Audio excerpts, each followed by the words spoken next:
Ima példán láthattuk, kedves közösségünk, hogy nem mindig kell azokat az éveket megélni, hogy a képzeletünk és a tehetségünk az repíthet múltba, jövőbe, képzelt múltba, képzelt jövőbe, óhajtott vágyaink drámájába és visszaemlékezésekbe. Gyönyörűen volt felépítve, nagyon-nagyon érintő, megérintő produkció volt, nagyon szépen köszönjük. Köszönjük szépen.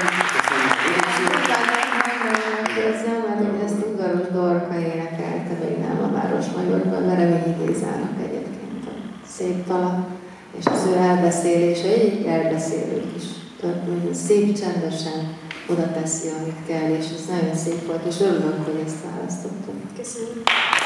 Köszönjük szépen.